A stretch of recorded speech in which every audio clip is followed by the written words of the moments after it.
Bruh. How you feel when you play KHUx after having been confused for the past 13 years? So our story begins.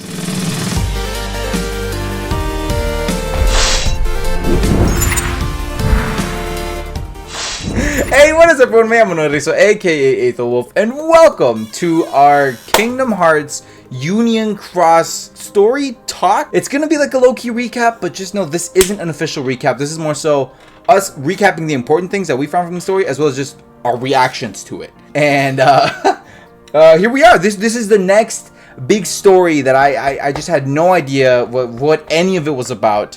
And I finally took the time to... I couldn't play through it, unfortunately, because right now, 2022, the game is just no longer in service. I couldn't play the game, unfortunately, but I was able to. You can download the app, the game app, and just watch all the cutscenes. So yeah, now I also want to go ahead and introduce the Chiboshito. So he is my literal brother. Man, what a KH journey it's been, Jib. What a KH journey it has been. I started off being a fan of Kingdom Hearts, and at some point, I kind of got him introduced into it. This franchise has been around basically our whole our whole lives.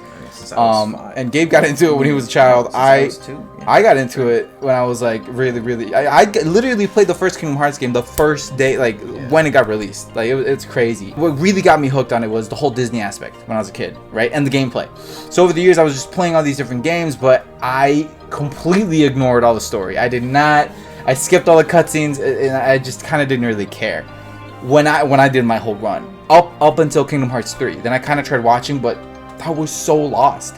Gabe, on the other hand, he watched everything, and even before they remade Kingdom Hearts for the PS4 and the PS3, he hadn't played Birth by Sleep, and he didn't have a way to play it, but he watched the whole movie on YouTube. I watched the whole, not even the movie, I straight up watched the whole like 53-part walkthrough. Yeah. Holy Each video was that's like what's up. 20 to 30 minutes That's long. what's up. Play through everything myself. What made you want to at the time go through that?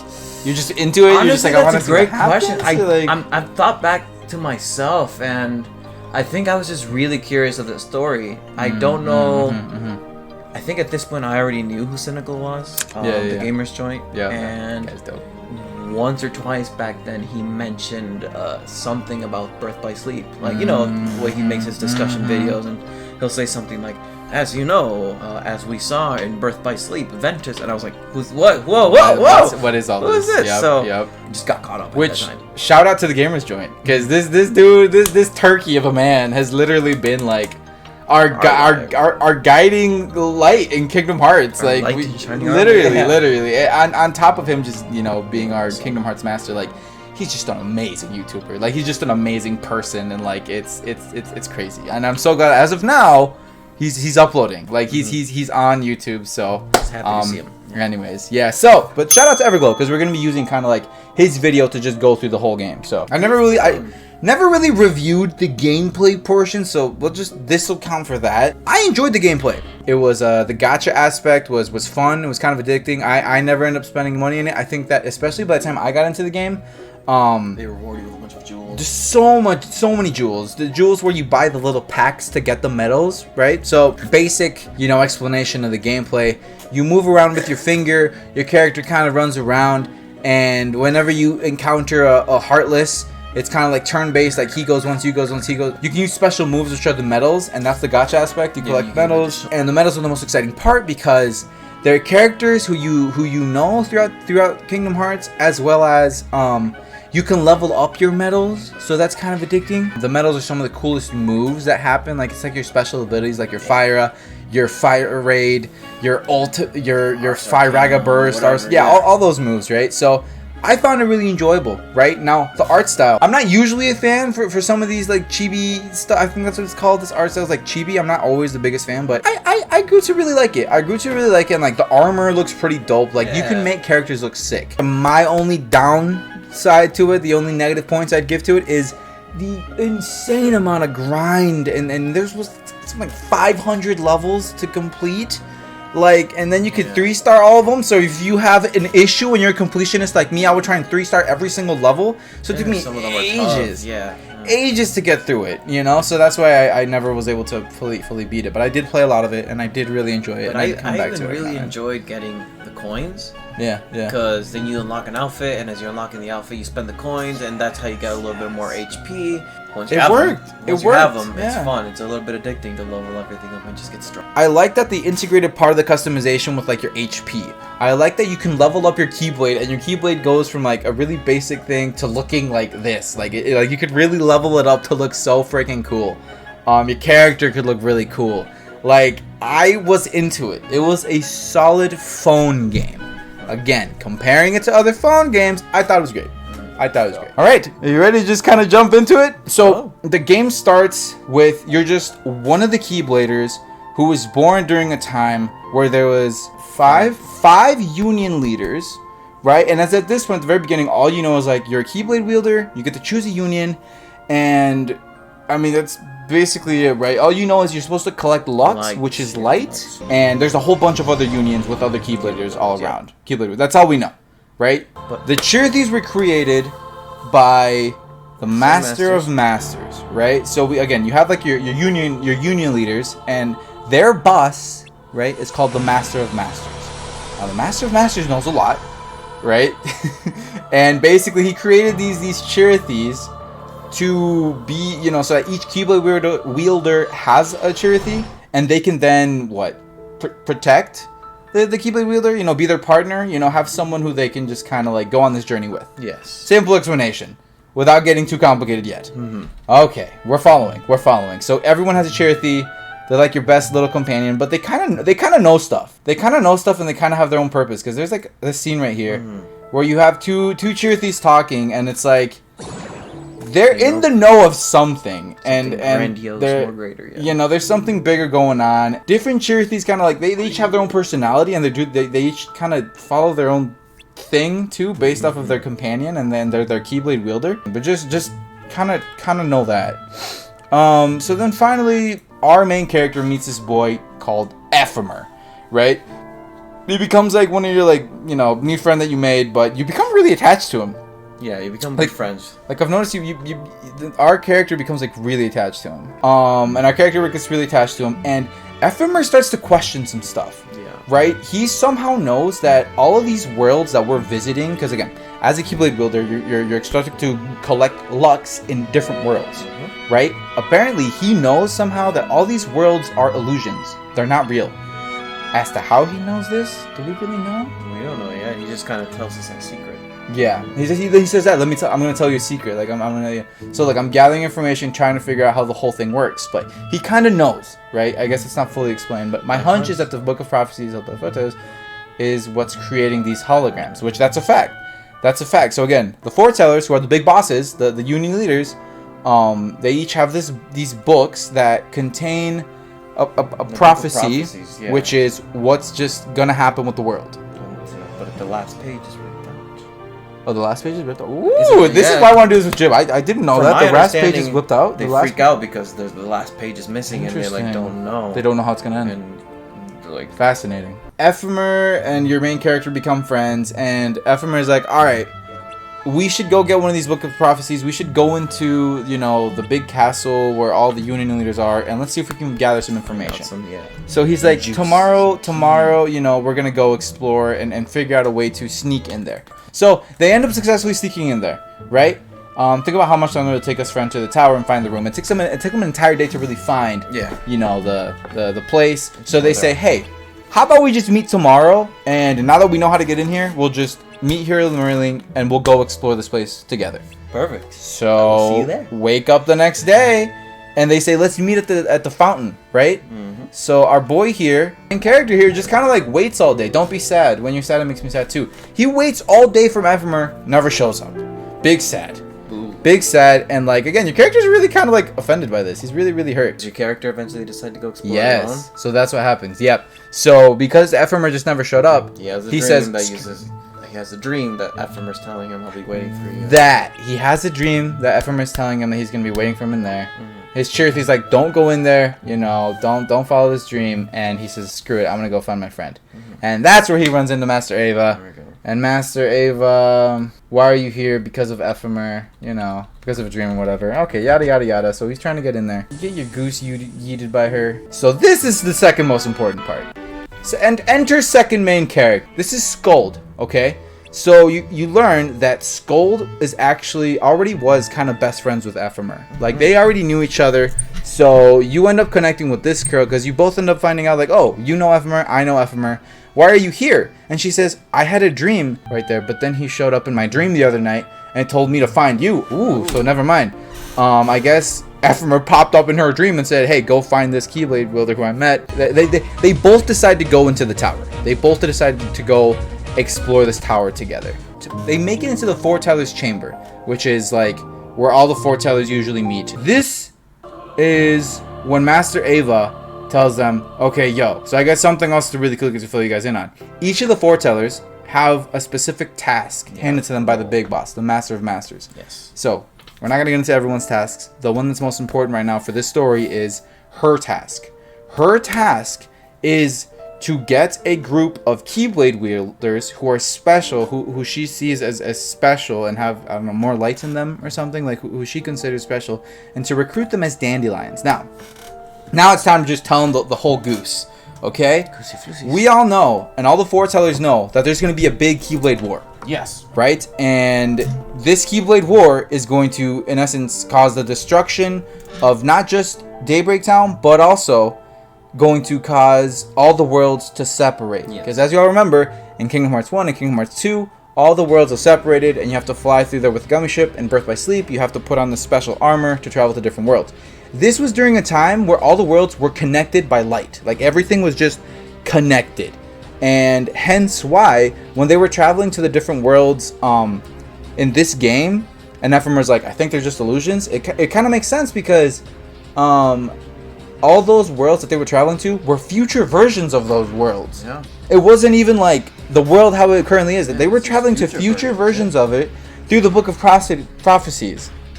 Kind of crazy, confusing. But point is, all of these foretellers know that there's going to be a war. Now the big boss, the Master of Masters, the mom, says, one of you is a traitor.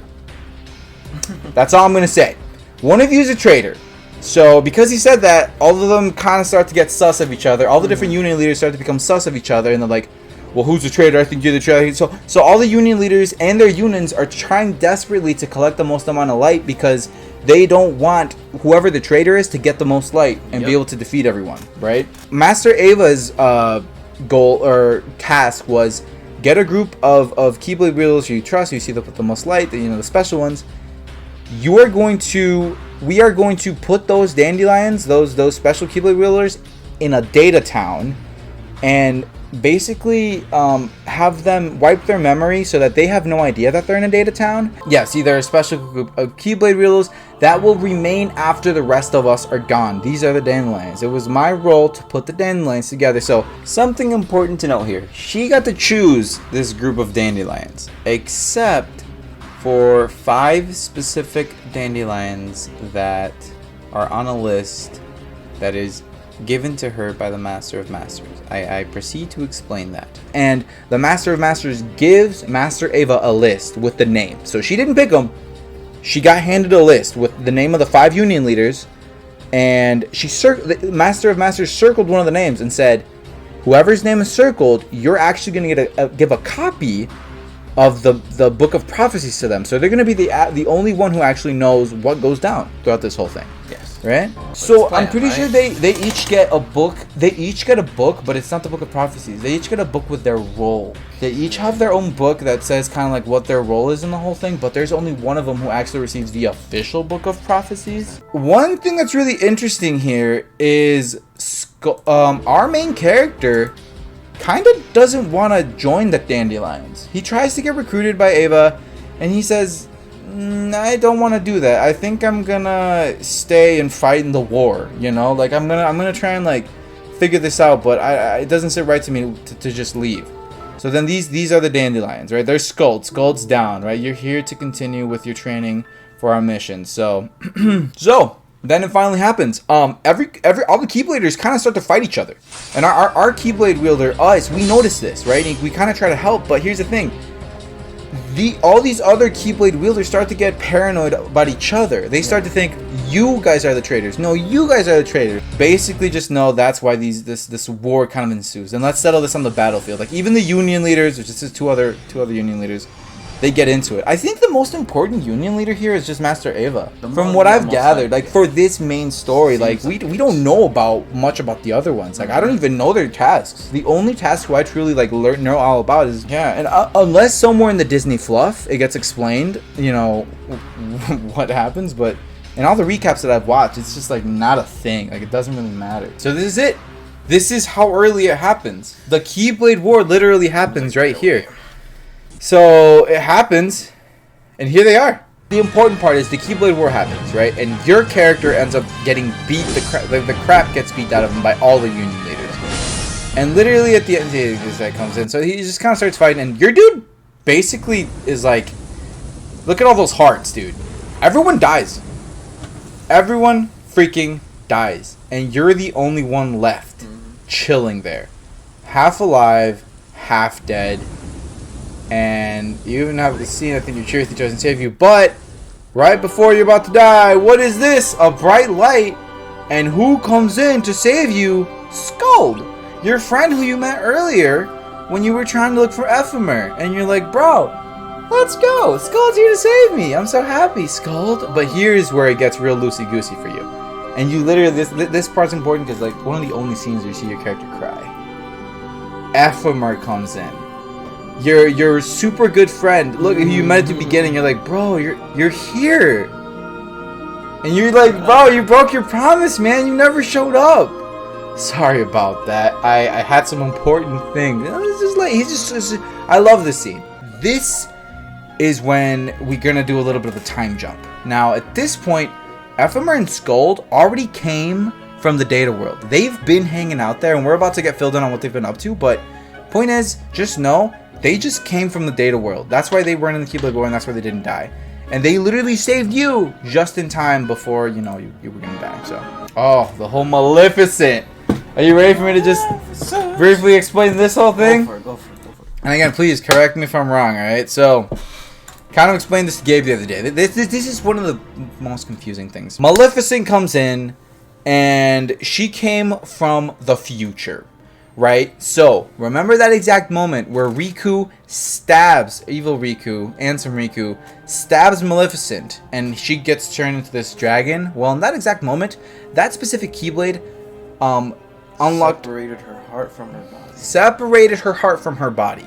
Now, at some point, you know, it gets explained by one of the darknesses, which we haven't even touched, but we'll get into. One of the darknesses explains to Maleficent. So, the moment your heart got detached from your body, your heart, you were able to travel. You were able to time travel. Fun fact, you're able to time travel. The only catch is you can only travel to a time where you already existed.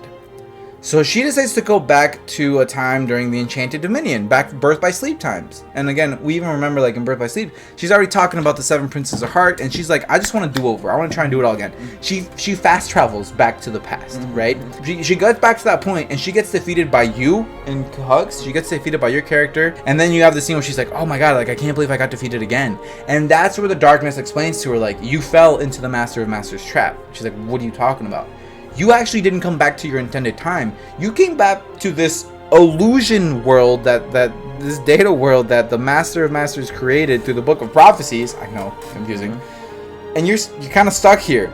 But I can show you a way out, because this is darkness and wants to help her because she's evil. Takes her down to the basement of where the foretellers are. Shows her these machines, right? And she says, I don't remember. Shows her the pods and says, so this is how you're going to time travel back to your time. Right now you're in the data world. So first of all, we need to get to the real world. To get to the real world, hop into one of these pods. So boom, boom, she hops to the pods. She appears inside of a pod in the same exact room she was in. She's just no longer in the data world. She's in the real world. So the darkness is like, cool. Step number 2. If you want to get back to your time and time travel through this pod, you have to, here's what you have to do to go back to a specific time. 1, you have to have anyone from that time zone remember you and think of you. 2, there has to be a medium through which you can recreate yourself, which for her, it's her cloak. But it could be any item, right? Per se, let's say you have a hat. if the hat happens to make it to the future, or you know, be in that time, and someone remembers you, you could technically travel there through the hat. So for her, it's the cloak. And this is where like the Tetsuya Nomura the madness begins, and it's so cool.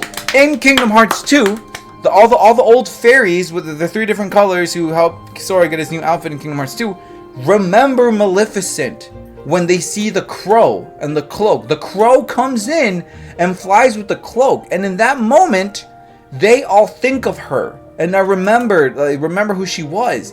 And because that moment happened and she went into the pod, that explains how she comes back in Kingdom Hearts 2. Yep. And KH2 Maleficent already knows all this stuff about time travel and whatnot. She's already in the know in a little bit. Doing her own thing. She's already in the know in a little bit. Okay. That pretty much covers the whole Maleficent thing and the time traveling thing, which we will come back to in a little bit. So now rewind. So we rewind over to a time where all the 5 Union leaders appear in the Keyblade graveyard after the war already happened, and this is in the data version. Okay. The new Union leaders. The Union leaders all get transported to this data world, and it's post Keyblade War, and they're all just kind of waiting to see who are the 5 Union leaders, because they don't know each other. They know of that there's gonna be 5 of you, but they've never met. The only people who know each other are Skuld and Ephemer. Goose Floop awaiting. So, welcome. You're number 3. I'm Skuld. Nice to meet you. So ready? Here comes number 3. Here comes number 3. And this was like the big reveal, which I already knew about, so I didn't freak out. But I can't imagine like when this first happened, everyone being like, "What the what?" This is when things start to connect to all the other mainline Kingdom Hearts games. This is the exact moment. Yeah. Bro, who is that? Who is that? Who is that? So you find out that Ventus, who we see in Birth by Sleep, is actually from this time. He's like a super old kid, technically. So then you're just like, what the fudge? How does this all connect? Right? So that's like the first big, really cool thing, which I loved. You meet the 4th Union leader, who is this guy. This really cool guy with a hat. His name's Brain. He's really smart. And that's all you really need to know. He's a cool guy. He's a smart, cool guy. Oh my god. And now we get into the story that really connects into Kingdom Hearts 4. This is where people who saw the KH4 trailer, those who know. And those who didn't know. And I didn't know, but Gabe knew. And other KH crazy fanatics knew. So, this is Strelitzia, right? I hope I'm saying her name right. This is Strelitzia. So, turns out, we find out that this girl, Strelitzia, was meant to be one of the Union leaders, right?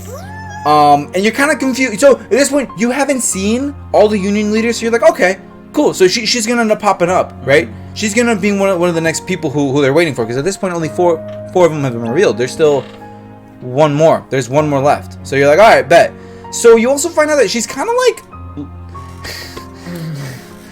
she kind of gives off low-key like stalkerish vibes, but it's not like that. She's just shy and cute and wants to be your friend, like the main character's friend. Like, and she kind of like looks at you from afar, but never gains the courage to talk to you. I know, don't ask me. This is just how the story goes. All right. She's looking at you and she says, "I want to be friends with that guy, but I'm too shy to approach him and be friends with him." Okay. But after that, she keeps noticing you everywhere, and you guys kind of keep like passing each other by throughout all these Disney worlds without ever. You never talk, but she just notices you. She notices you. Okay. So let's just fast forward. These are all the Disney worlds that she kind of sees you in.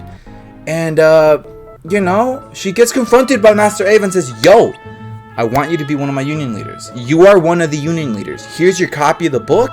There's going to be this huge war. And, the hair clips. Yep. We'll talk about the hair clips. So she's kind of reading the Book of Prophecies, and she finds out, or her copy of her book with her roll, and she finds out, oh my god, there's going to be this war, right? So, in this moment, she says, man, well, not this moment, but at some point while she's reading it and finding stuff, she says, I'm gonna go talk to that guy who I've been wanting to befriend and warn him about the Keyblade War and have him join the Dandelions. I want to save him. I want to save that guy. So yeah. So they look for you everywhere. They can't find you, and she somehow ends up in this room. He has to be here. This is the only place we haven't checked. And bada bing, bada boom. This is where you can't tell me Kingdom Hearts don't get dark. You can't say Kingdom Hearts ain't afraid of death. Because you literally see your girl here get killed. What? You hear a noise? Screen goes black? She's just chilling on the ground, dude. And then remember, well, you don't know this yet, but when a Keyblade builder dies, so does their Chirithy. They both die. So that's why your Chirithy is just like, why? Like, what happened? You know? So you kind of wake up. He's kind of trying to, like, Strelitzia, you know, like, try to wake her up. Don't apologize. It's okay. So look, she's I don't know, man. She gets stabbed. Like, something happened, bro. Something's open up, and she's just like, I wish I would have told him.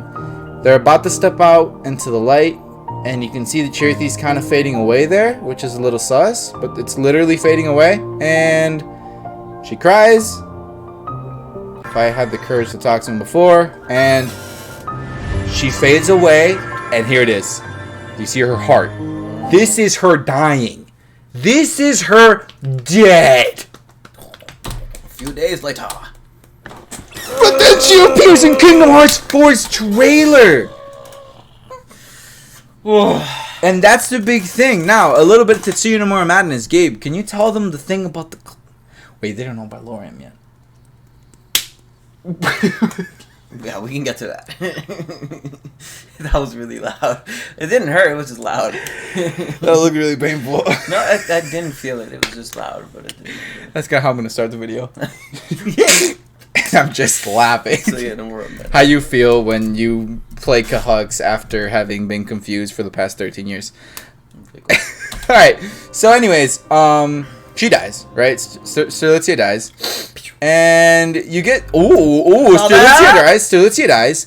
And then you find out... And then you're like, wait a second. She was supposed to be the 5th Union leader. So who is it? Who's the 5th Union leader? Impostor. Who's gonna pop up? And sure enough... Boom!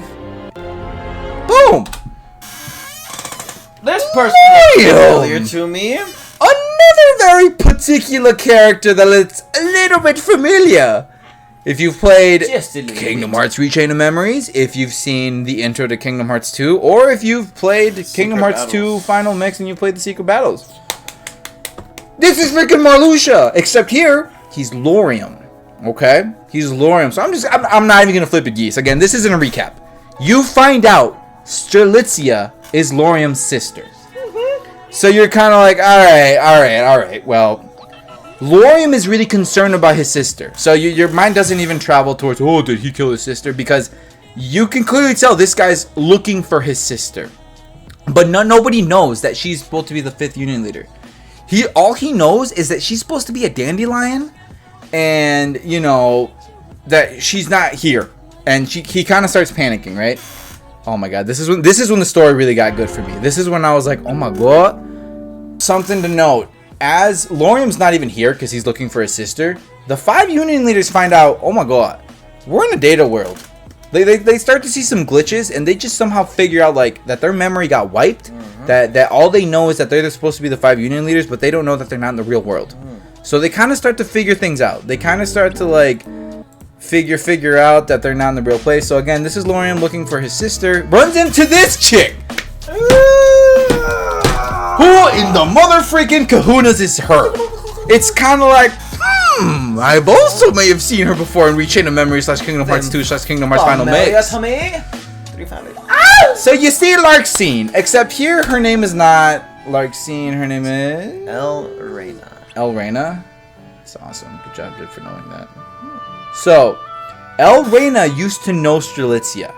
So that's why Lauriam's like, hey, didn't you used to know my sister? Like, I feel like I've seen you before. And she's like, oh, yeah, like, I kind of was in a union with her. I was in a team with her. But, like, I mean, I didn't know her that well. But, yeah, I kind of knew of her. And basically, you know, she used to wait there on the rooftop kind of looking at people in a creepy way. He's like, hey, if you hear any information about my sister, can you please just tell me? And again, remember, they're in the data world, okay? They're in the data world. They're in the data world right now. Okay? Right here. This is where she was last seen, right? Interesting. There may be a clue. So this is literally, remember her little heart, how it flew out and you were like, holy goose goose? So they go in there to explore what happens. And of course, we don't get to see what happens when they go in there. So we cut back to these dudes and they're all like, Skuld, I need to ask you something. Basically, tell me more about my sister. I need to find my sister. I need to find my sister. I need to find my sister. So, you find out that her Lauriam, sister, Strelitzia, was looking for you. You find out that they were looking for you. So he goes to confront you and says like, yo, do you know anything about my sister? Last I heard, she was looking for you. Hashtag sus. So basically you just tell her like, no, I don't know where your sister is. I don't know anything. And he's like, okay, interesting. I believe you. Okay, I believe you.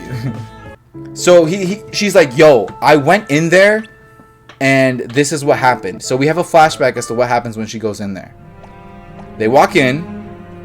You know, this place gives me the creeps, blah, blah, blah. And as they're there, talking, like trying to look for her or see if they can find anything. What's this? A vision appears, but like a glitchy vision. Almost like a memory. Now remember, they're in the data world. So what I assume is happening here is this happened in the real world. So right here you get to see like, I would say call it like a memory, but literally like a data version of what happened in the real thing, right? So you just kind of see this whole thing happen, and you're like, oh, the glitch in the Matrix. And then he tells her, bro, I saw your sister. Obviously, he runs in, and he's like, Strelitzia, but nothing happens, you know. Okay, so Gabe went to pee. But point is, after Brain's the big smart one. So they all start to suspect that they're in a data world, and they make it to the main headquarters, right? They find the place that confirms, yes, we are in a data world, and this is basically how this all happened, which I'm not gonna get into that whole thing, but all you need to know is this is where it kind of gets confirmed, like, yes, we're in a data world and why are we here? And they kind of like start talking, right? Game Central Station, this all connects to Wreck-It Ralph, right? As they're trying to figure out the whole glitch thing and how they're in this data world, they open up this portal to Game Central Station, which if you don't know much about Wreck-It Ralph, that movie, that Disney movie, it's basically a movie where you get to travel to a bunch of different video games, and Game Central Station is where you connect to all those different video games. So they kind of make it there, some shenanigans happen, and the important part is you come back and you're like, oh, maybe this is what is causing the glitches, the heartless, the evil, you know, pure heartless that are attacking Grand Central Station are making its way to our data world, right? So that's what might be causing the glitches, you know, something like that. So now let me give you a little bit more context on Luxu and the Master of Masters, because we have not even talked about them. So as we get closer to the end of the game, you start to find out more about these two. So again, we kind of already talked about Union Leaders, but we haven't talked about the big boss himself. So you find out that the Master of Masters is someone who's been someone who's been here for a long time, right?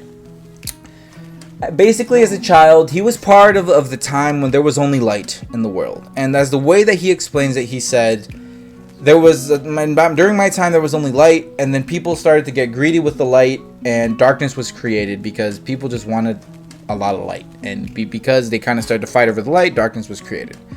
He grew up to hate darkness because he literally saw all of his friends and loved ones fight each other over darkness, like because of the light. So he's like, I hate the darkness. So when all this is going down, 7?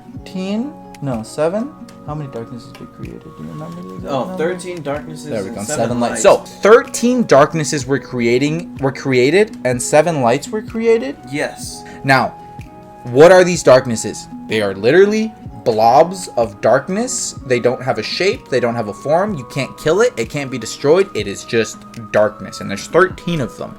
Now, this whole game, the Book of Prophecies, the Union Leaders, the Dandelions, everything got created by the Master of Masters. So he says the entire point of all of this whole plan is to kill and to find a way to finally destroy or get rid of or trap all the 13 the 13 darknesses. His plan to do this was because all of the Union leaders, he purposefully said that there was going to be a traitor because he wanted them to kind of get consumed by darkness low-key. So his messed up plan was, I'm going to create these union leaders and all these Keyblade wielders. Make them vulnerable. Vulnerable to darkness. Have them fight each other. And in the process, to withstand being taken. That's his other special thing. That these union leaders are full of light. Like, they're so powerful in terms of light that his plan was, I'm going to have these darknesses take over the union leaders, but not be fully lost to them. Have the Keyblade War. And then the only way to destroy a darkness is one of the ways to destroy a darkness is when they have a form. So after they've taken over someone's body, if you kill that person then you will successfully vanquish the darkness. So he said, there's 5 union leaders. If I could have all of these 5 union leaders be taken over by darkness and have them killed in the Keyblade War, boom. 5, 6, 7. The other 2, he said, one of them is going to be inside of me, and then one of them is going to be inside of my assistant, Luxu. We haven't even talked about Luxu. So just know right now, we're just going to leave it at that. Luxu is his assistant, and he's explaining these things to Luxu. So that's how we, the viewers, know, because Master of Master explains this to Luxu. And Luxu's just like, what the fudge is happening, bro? So other than that, that's kind of his plan. Another part of his plan was to trap some of the darknesses in the data world with the dandelions. I know that was part of his plan as well. Okay? And let's get into the freaking Keyblade. The Master of Master creates this Keyblade called the Gazing Eye, aka No Name Keyblade. In this Keyblade, he put his own eye into it, so that freaky looking blue eye that looks like a reptilian eye or something like that, just looks weird, is his eye. He put it in the Keyblade. Now, this was his whole plan. He said, this Keyblade is gonna be passed down he created this Keyblade so that he could see into the future. How he does this? Well, he can see through that eye, right? So that's where his assistant Luxu comes in. He says, Luxu, I'm gonna give you this Keyblade. You have to make sure that you keep this Keyblade with you for as long as possible, and then pass it down and keep passing it down to people and keep passing it down to people, just so that I can see what's going to happen in the future. Yep. That's like the simple version of it, right? Now, something else that I'm going to touch on is like Luxu can take over other people's bodies. He can take over other people. Like he can live on through other people. Like he can take on over other people. So that's also how Luxu is meant to kind of like live on forever too. And always. Now Luxu's task is literally like he's the watcher. He isn't meant to meddle in anything. He isn't meant to mess with anything. The Master of Master says, your whole job is to ensure that this Keyblade keeps getting passed down, and you just look, okay? Make sure that you also take over other people's bodies, and just make sure that this Keyblade gets passed down so I can see into the future. So this is how the Master of Master writes the Book of Prophecies. Luxu, I guess, does this correctly, and now he's able to write the Book of Prophecies, and he knows everything that's going to happen, and this is how he also comes up with this master plan of how to destroy all the darknesses. This is where I'm going to mention it because it's important, and I don't know how it's going to be important, but it's important. Master Ava had this note that said, these are going to be your 5 union leaders, and circled was who was supposed to receive a copy of the Book of Prophecies. We mentioned that earlier in the video. Yes. Master Ava doesn't give the right person the Book of Prophecies. She purposefully gives it to Brain, because I think from what is explained is, she thinks if everything goes according to plan, everyone's gonna die, and I don't want that. So she thought that if she gave it to someone else, maybe things would go differently, right? Yeah. So just know that Brain receives the Book of Prophecies, and that's what you find out here with the recipient of the Book of the Prophet. Yeah. So this is it. This is where Brain finds out, like, I was never meant to receive the book. I'm not the one who was supposed to get the book. Tells Ephemer, shows Ephemer, and guess what? This is also when they find out we have an imposter among us. Strelitzia's name is on here, and someone's name, who's a part of our gang, isn't there. They also, a little thing that happens here in a little bit is, you know it's not these two. And the story flips my goose a little bit here. Ven and Skuld walk in together. And these two talk about, like, hey, where did Master Ava tell you that you were a dandelion? Mm-hmm. They all say, in this exact location, this little hill where they're at. So they ask Ven and Skuld. Where did Master Ava tell you guys that, or tell you that you were meant to be a not just a Dandelion but a Union leader? And Skuld says, actually, right here. And Ven says, outside of the place where Strelitzia died. And then these two get hyper sus. And actually, here's that same exact encounter that I'm telling you guys about.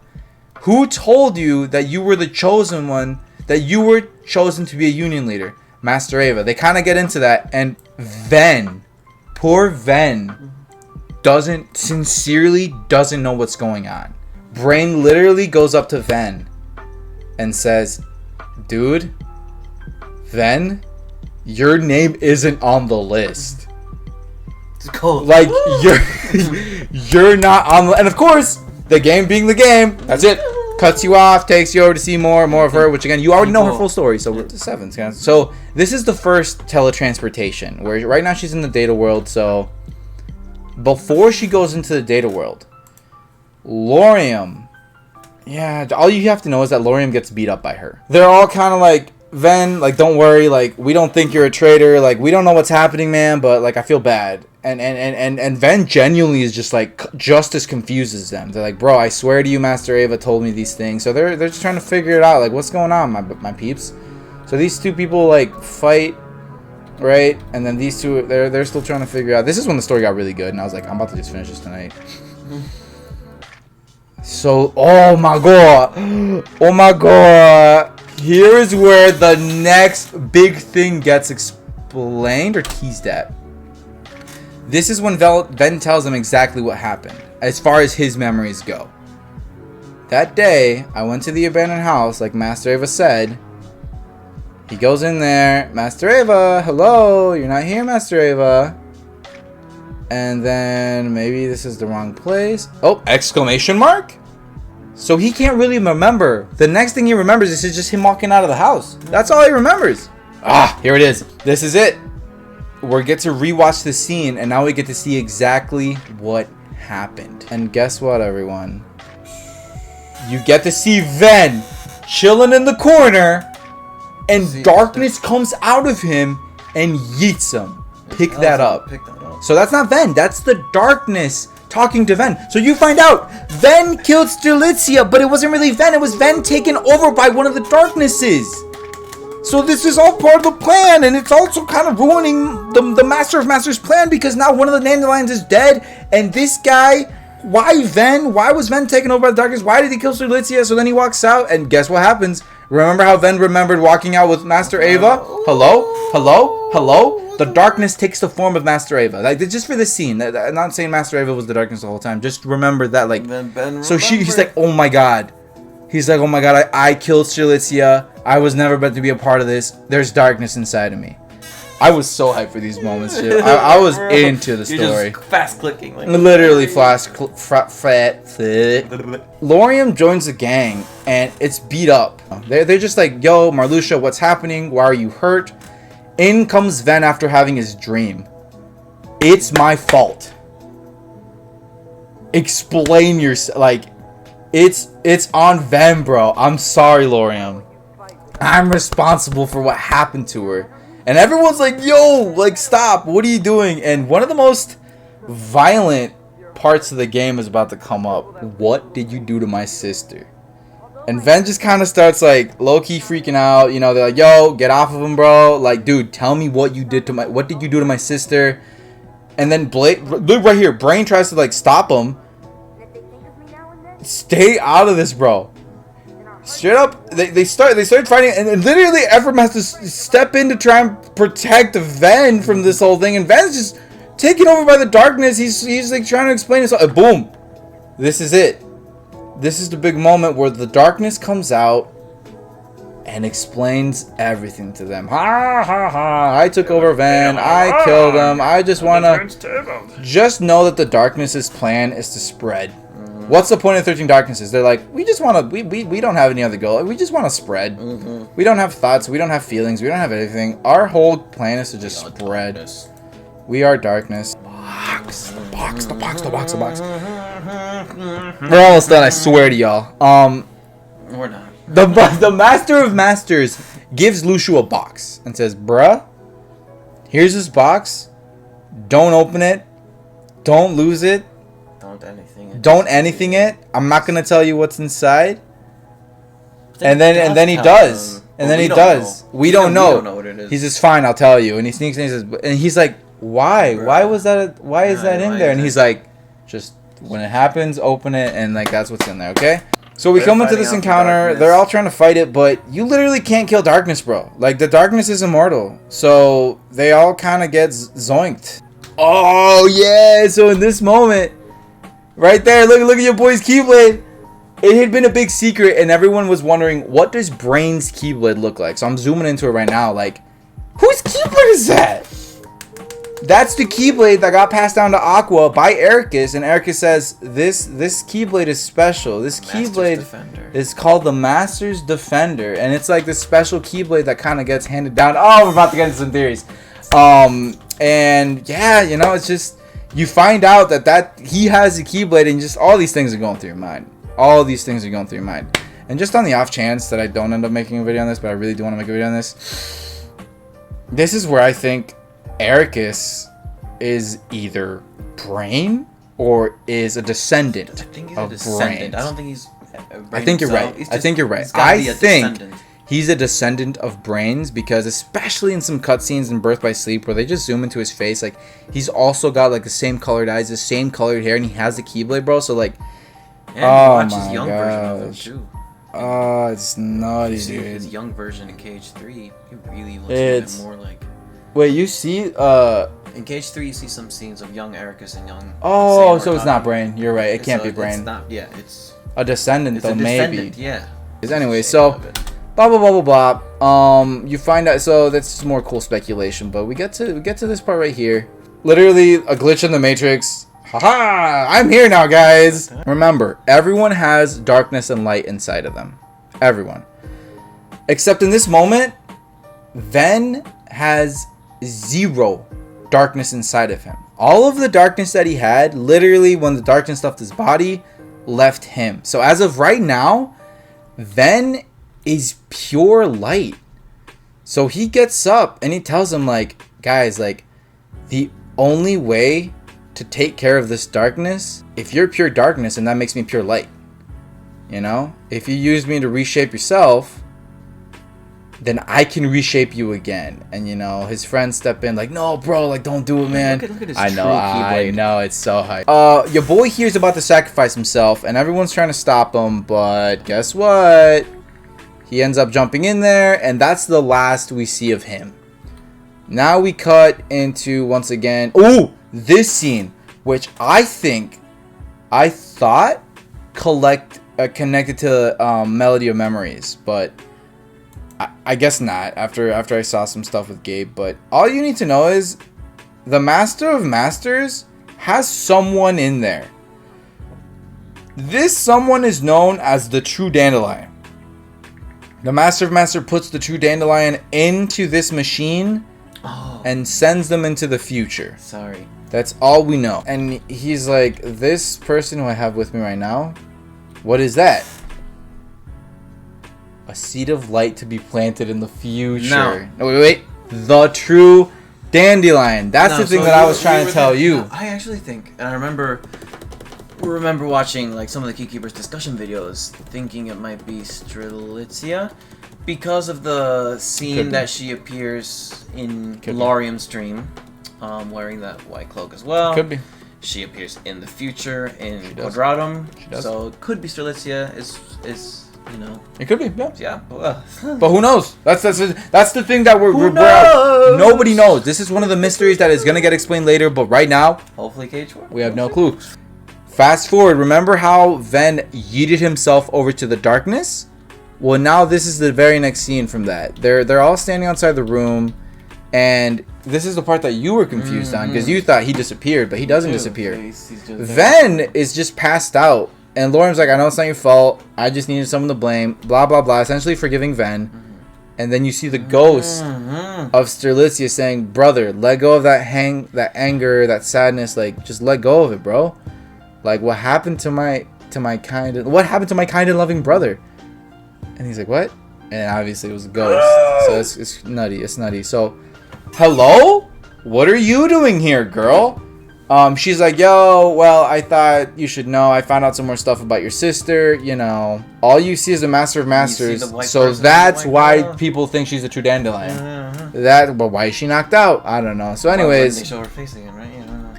I think the most important thing to think about this scene is just remember this girl somehow pops up in Kingdom Hearts. Like, she becomes Larxene.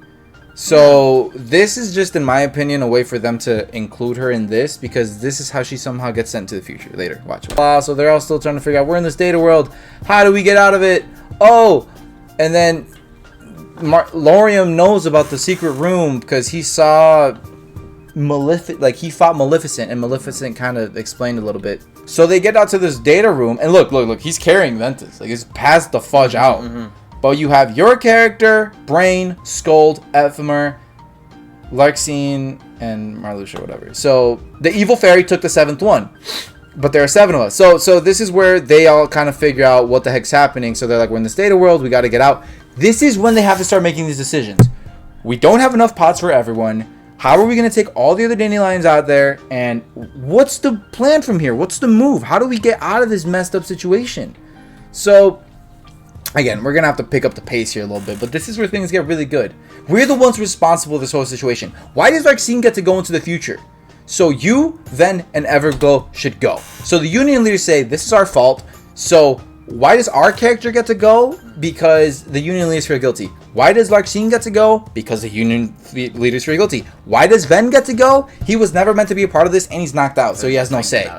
So this is where Brain says, yo, bro, I was never meant to have the Book of Prophecies, and I also want you to have my Keyblade. Like, this is yours. This was all meant to be yours. Like, Master Ava was supposed to give this to you, but I received it accidentally. What? Wait a second. Did he receive the Keyblade from Ava? You sure? No, I don't remember that part. But why is he just right now giving him the Keyblade? If that was never... He just said, here, these were meant to be yours all along. So maybe he did. Maybe. And maybe they just didn't want to show it to Super Goose. Maybe Ava did give... Yeah, and they just never showed it at the time to make the moment he whipped it up more impactful. But point is, you saw that scene. He literally says, these are meant to be yours. I didn't end up using either of them, so... I just remember our theory exactly that. So if Eraqus isn't a descendant of Brains, maybe he's a descendant of Ephemer, or somehow. But at the same time, Ephemer, Brain's gonna be time travel in the future again. He's probably gonna get that Keyblade back. Maybe we don't know. Maybe.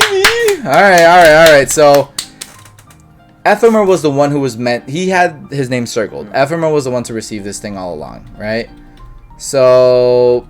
One thing leads to another, and bada boom! These are all the people who are leaving. Oh, sorry. So, you get why Larxene's going, you get why Marluxia's going, and you get why Ven is going, right?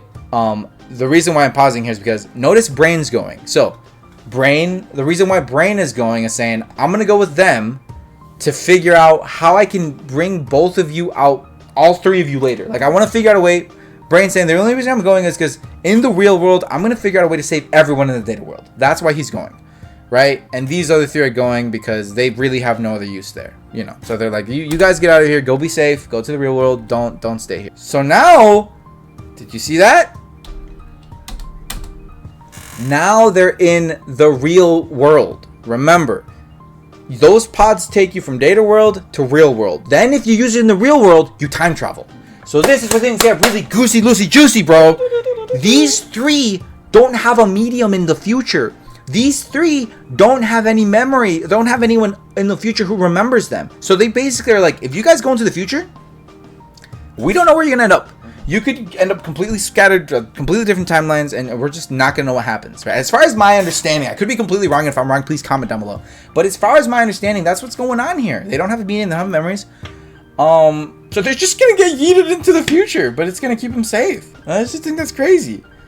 That's where the final cutscene goes in. So 3 pods are gone.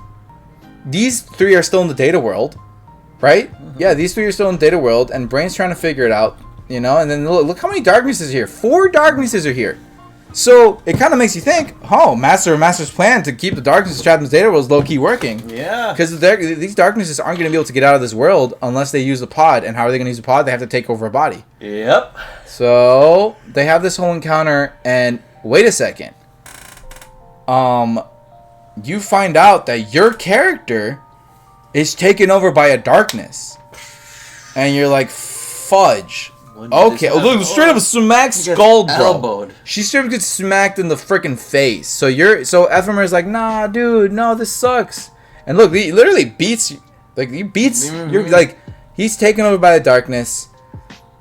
These two get defeated by your character, and then so Ephemer has to blast his best friend with a ray of light to somewhere else. I am so sorry. He's literally crying, bro, because this was like, I mean, they give a lot of significance to this relationship. Ephemer cares about the main character just as much as the main character cares about him.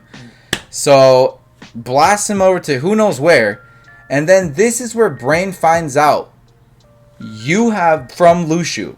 Bro, you have no way of bringing everyone back from the data world. That data world is going to go to sleep, and everyone in there is going to die or go to sleep. That's all we find. That's what I gathered from it. I don't know if you remember anything else, but that's just from me just reading it. I'm pretty sure that's what I understand it. I need to wake as many dandelions stuck in the data world as possible, and I'm pretty sure this is where he tells him, bro, you can't. Master Ava taught us, and this is going to explain in Deep Down Distance, that worlds go to sleep, the world becomes enveloped in darkness, it falls into slumber, but there's a way to wake them up. That was the part that I didn't really get, but I guess we'll explain more in Deep Down Distance. It does. He's like, that's correct. But the data world is different. How so? Oh, the world was built as a cage to depth of darkness. So that's why it doesn't work. That's why all those dandelions in there are screwed. Why are they screwed? Because they were literally sent there as a trap for the darkness. In a rat cage, yeah. And it worked. The 4 darknesses that were in there are now trapped, and they don't have a way out there. So he's like, no, that's so poopy. So he's like, so these two, the brain sent these back over. Brain sent over 2 of these pods to go back. Yeah. Yep. So these 2 are still in data world. So they're like, let's go home. And this is kind of a cute moment. And I'll be honest, we're gonna talk about this later. Oh, the 3rd pod that never got used. I low key, and this gets into some freaky theories. I feel like they're kind of like shipping the 2 of them, low key, to the point where they care about each other as more than just friends. Yeah. And the reason why I talk about that is because at the end, we'll show this. This girl who looks like kind of Skuld is carrying a baby with gray hair. So what if these are Xehanort's parents? So true. That would be. I know you didn't put that together. I didn't think about the gray hair. The gray hair. Who's the only other person with gray hair? Gosh darn it! Oh, now I'm disturbed. Freaking nutty, dude. Freaking nutty. So then you find out what happens to your main character. You become their child. We're not gonna talk about that yet. We're almost there. We don't talk about Bruno. So you find out what happens to your character after he gets blasted by Ephemer through light. Him and the 4 of the darknesses get blasted over here, and they're like, haha, good job, buddy. Like, you can get rid of that body now. Like, good job, man. We fooled them, right? Like, you did it. And your character starts laughing. Why, bro, why are you laughing? Like, get out of him, man. Bro. Like, yeah, what's so funny? I didn't think tricking you guys would be so easy. Are all of you this gullible? And you're like, what? So your character was never taken over by the darkness. He just purposely smacked Skuld and smacked Ephemer and did this whole thing just so that they don't have a physical form to return to the real world. And that is basically all you guys need to know. Ephemer trapped them in there from his end. And then right here, he seals it. Door from his end. He locks it so that now they're locked both ways. And he's like, haha, Ephemer locked the gate back there. It looks to me like you have no way out. And the darknesses just kind of freak out. And they fly and they're like, ooh, oh no, we got trapped. So this is basically where he dies. And I'm about to show you guys the next scene, but he dies right here. Like, there's nothing else. They're stuck in this world. And look, all the pods are gone. And this is in the real world, I believe. Yeah. Check it. So this is the real world. So these 2 get yeeted over to the real world.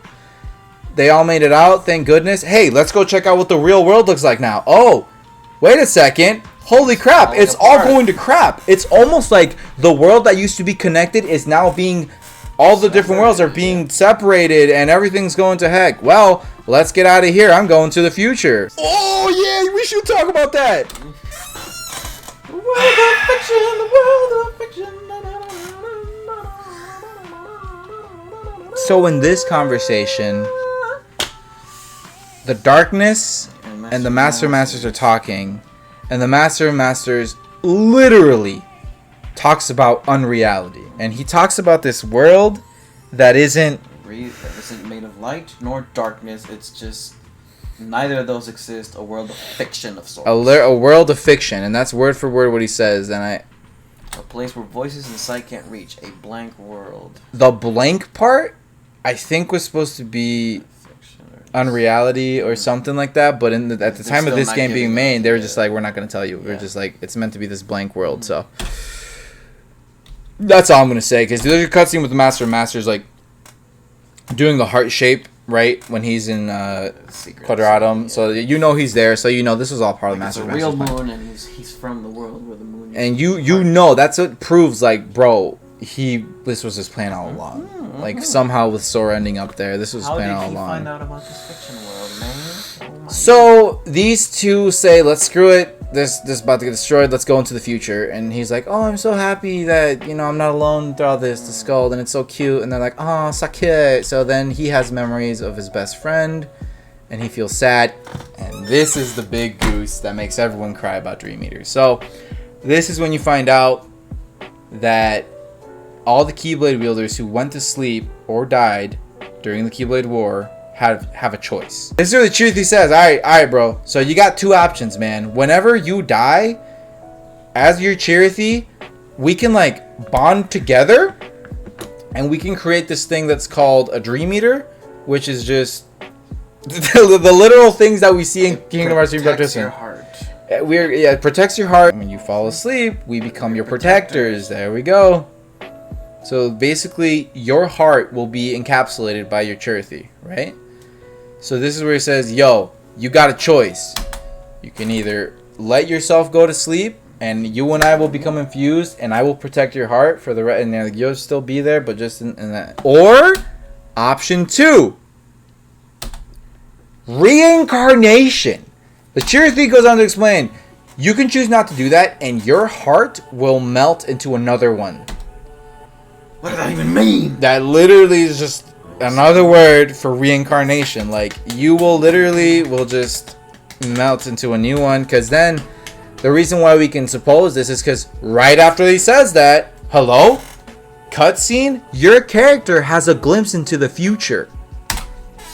He has a glimpse into the future of this girl who looks like Skuld, which is big oof. The only reason why they're gonna have to do some mumbo jumbo if this is Skuld. Her eyes are not the color of Skuld's. Exactly, and they're a lot completely different eyes. And also, you need to read. By now, you should have read the secret reports of KH3. I haven't. There's a Subject X who randomly appeared in Radiant Garden with no memories, with black hair. So, completely possible that through some mumbo jumbo, this is Skuld, or this is that. So it's possible, man. But again, look at the hair. That could be Ephemer's hair. I don't know. I'm just saying, bro. So the bangs like Skuld. She does got the. She looks like Skuld. The only thing that is different is her eye color. That's literally Skuld. So then you find out that Xehanort, the person who you've been fighting all in Birth by Sleep, comes from Destiny Islands. Like, this baby gets handed down to this old man. He really is from this old Scala, man. And gets taken from but and then grows up a lot. He grows up in Destiny Islands. Like he doesn't probably even know anything about Scala. But his parents were from Scala. Yeah. You can assume that he originates from. It's kind of like you. Up, yeah. You were born in Texas, but grew up. Well, oh no, sorry. It's kind of like. It's kind of like me, where I was born in Mexico, but I was 1 year old when we moved to the United States, so I grew up in the United States, but technically I'm from Mexico because I was born there, so it's the same kind of difference. He was born in Scala, but he really grew up in Destiny. And this is the scene that I was referring to, where in Birth by Sleep, Riku talks about a boy who managed to escape. This old man with white skin. It's still white skin, so it's not another. I don't even know if I want to say I don't even know if he's important, but you know he's important, Gabe. You know he's important. The moment he wakes up, the old version of it dies. So that's really weird. So all of this gets further explained in Dark Road, so I'm not gonna get into it. Yeah, these are dark. But all you need to know is that your main character chooses to not turn into a Dream Eater and says, "Nah, my story's not over." Right here, he says it. What is it? He says, "My story's not over. It's not over yet." So you can assume he doesn't turn into a Dream Eater, and he chooses to, you know. Or does he? Does he? No, he just kind of fades. He just kind of, and the heart leaves. So that's his heart being reincarnated. That's because if you would have turned into a Dream Eater, you would have seen him transform like all the other ones were, but it didn't. And that is the motherfucking end. Now, there is a secret cutscene that I really want to show you guys. I'm pretty sure, yeah, it's got to be in here. It ends, and you find out, whoa. I'm not even going to flip that goose. I'm just going to tell you guys. Ephemer's thing gets transported a couple of maybe years or days into the future to this Daybreak town that you all saw getting destroyed. Like, it's just destroyed. And you see him wake up. And it's there in Daybreak Town, right? Now, you also get to find out what happens to... Oh, here's a scene with Maleficent being reincarnated. You get to see other people who are in the pods. Maleficent, this is the exact scene in Kingdom Hearts 2. There's the cloak, there's the medium. She gets recreated. This dude wakes up in Enchanted Dominion next to a whole bunch of flowers. Why does Marluxia have a bunch of flowers all the time? Maybe because he woke up in this field of flowers, man. I don't freaking know. So then you're also like, electricity, more lightning. That looks like the exact cliffs from Olympus. That to me looks like the cliffs from Olympus Coliseum. Yeah. Now, I've heard other people think that this is also the Enchanted Dominion, just a different part. But that to me looks like Olympus Coliseum. It's lightning, Mount Olympus. But yeah. Once again, Larxene has lightning powers. She wakes up here with the lightning. Ventus, bro. You see Ventus wake up in the Keyblade motherfucking graveyard. And wait a second. He's not alone, everyone. Who's this figure walking towards him? What shape does that figure? I don't even know if we should question the fate. Well, maybe because... Doesn't look like doesn't look I just finished the entire Birth by Sleep movie with my girlfriend 2 days ago. And I remember they show the very first time that Xehanort finds Ven. And Ven's just kind of like laying there, and he kicks him over and just says, "Oh, perfect." It's just something like that. And then shirtless?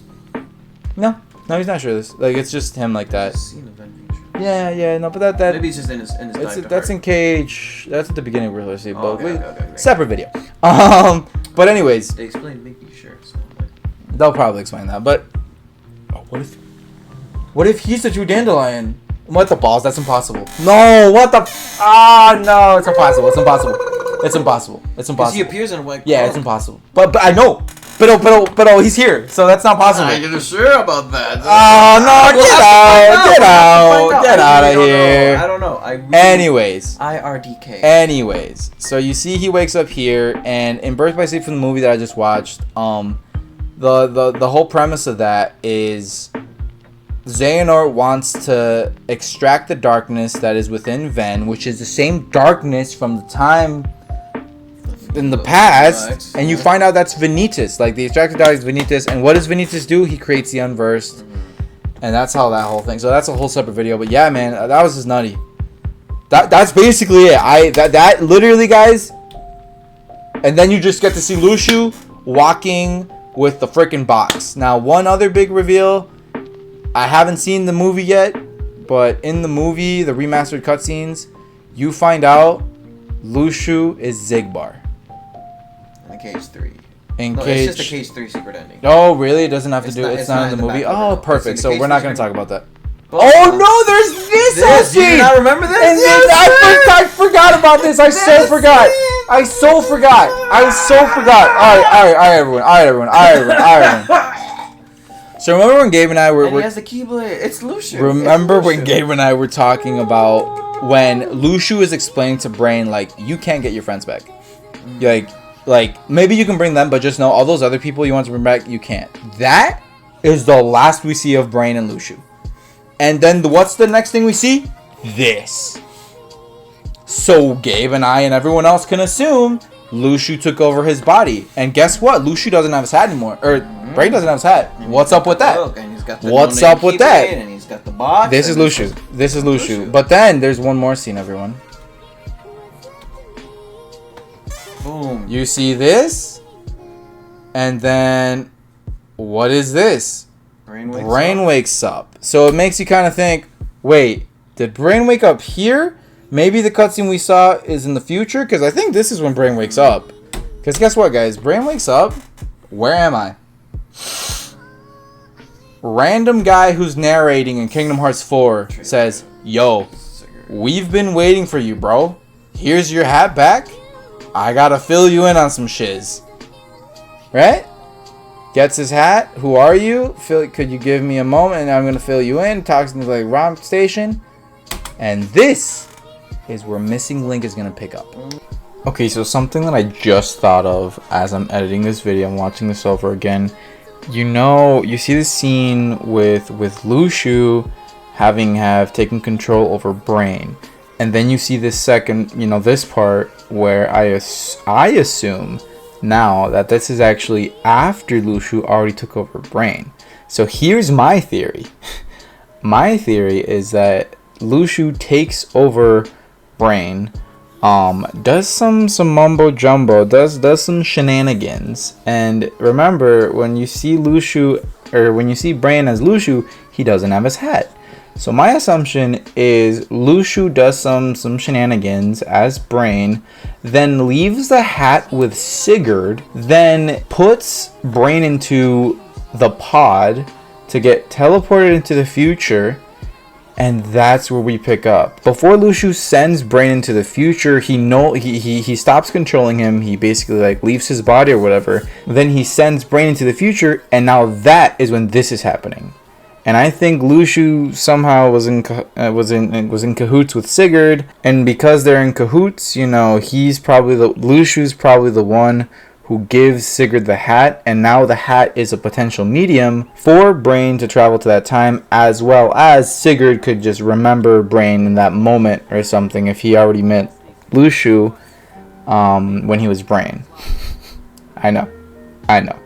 This is where literally the Missing Link trailer, you see him, you see your character talking to like a comm device where Sigurd just did this, or is his name Sigurd? Yeah, Sigurd also talks to a comm device, so you know this is where Missing Link ends. Allow me to explain once we get there. So my friends escape with me. So this is also super cool. We all see Ephemer show up in a destroyed Daybreak Town, right?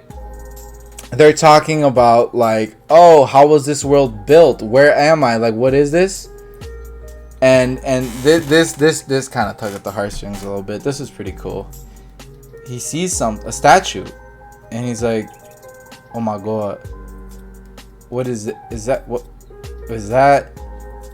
The original Keyblade Master, founder of this town, Scala and Column, which means stairway to heaven or stairway to heaven.